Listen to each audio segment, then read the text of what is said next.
football gave me an option. Brian Banks with the tackle.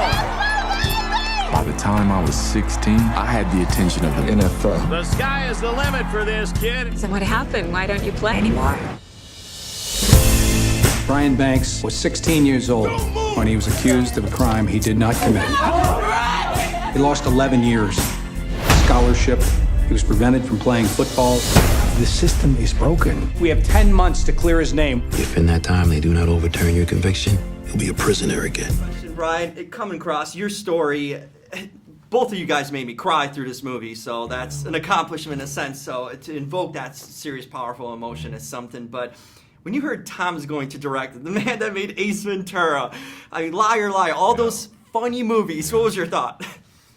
I didn't believe it at first. I mean, when I met Amy Bear, who was the first producer on this project, and she said, I'm going to make sure that this movie is as big as it needs to be. I did not know she meant that she was going to go literally to the top to get one of the best directors to come and direct this film. But yeah, Tom jumped on board, and I really didn't have any concern or worry as to the outcome of the film. You think it could be a comedy in a sense? No, I didn't think that either. I really just... Bruce Almighty is a comedy, but there's so many life lessons and so many gems in that. You know, there's so much that you can learn from within that story, and the fact that he could do that with a comedic film, you're laughing, but at the same time you're learning about the spirit, about self, about, you know, love and giving and freedom and forgiveness and all these different things. Like, you got to have a certain kind of mind to do that. You know what I mean? And then too, with your personal experiences and tragic experiences infused with that that creativity, it makes for a beautiful mind. So he, as you saw, like you saw the film, I didn't have any concerns. The main concern for me with anybody was just to make this story and this film as authentic as possible. How you chose to tell the story, it was up to him, and you did a damn good job, bro. For sure. Tom, after you've been on a hiatus for a while, kind of got away from filmmaking. Why this movie? What moved you about this movie? I'm sure you probably had other offers or whatnot, but why this movie was for you to come back to and tell this story? We're going to back it up about the other offers. I would hope so after the career you've had. Well, I would back it up about the offers. Yeah, no, I just hadn't been able to put a film together for a while. It just wasn't time. No blame for anyone, even to myself. It just wasn't time. I was growing a new muscle. I was strengthening a muscle. And I had been in a historically disenfranchised black neighborhood, taught at a historical black college. I met kids who were reflective of Brian's experience, and I cared about him. And I cared about this issue greatly. And when I read Brian's story, again, given to us by Amy Bear, the first producer on the movie, it moved me.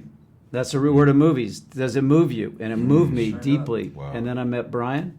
And that sealed the deal. Anybody that can be that crushed and shine this brightly after being crushed, that's the story I want to tell.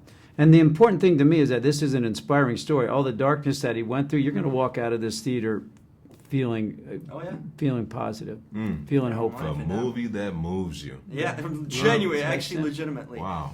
I wanted to ask you guys, being around each other, what is the favorite thing about each other that you kind of learned being around each other and getting to know each other? Yeah, man, he's constant and consistent inspiration for me.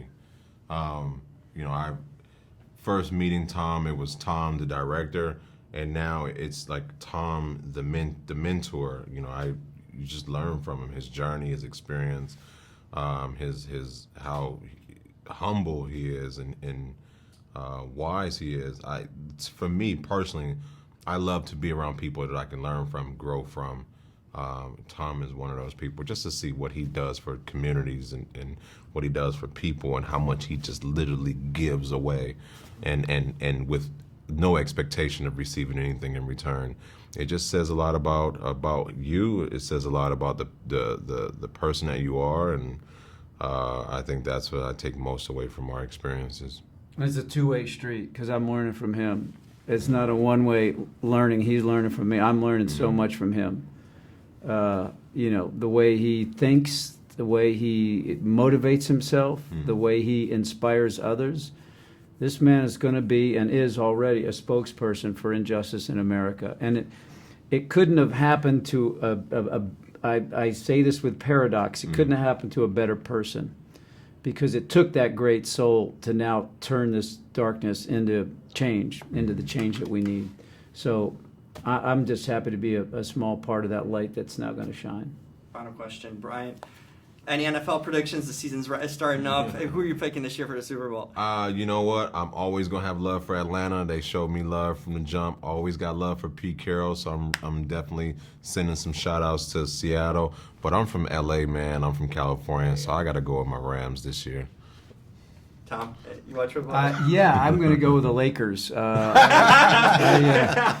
Yes, that's a good pick also. Thank you so much, guys. I couldn't have done this.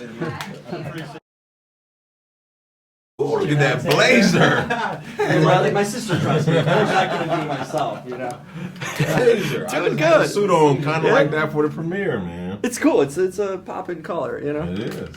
There you go. Give name and outlet into that. And I'll Sure. start A your little time. different, but that was. Oh, yeah, I see it on the bottom. There it is. I think Yeah. it's the yours is I better, think probably it's way the more shirt, the shirt underneath It that gives makes, it that- that makes the man, that because pop. he's like, yeah, I got the suit on, but this is what's Is that really salmon? underneath. What is that, salmon? It's just pink. Right?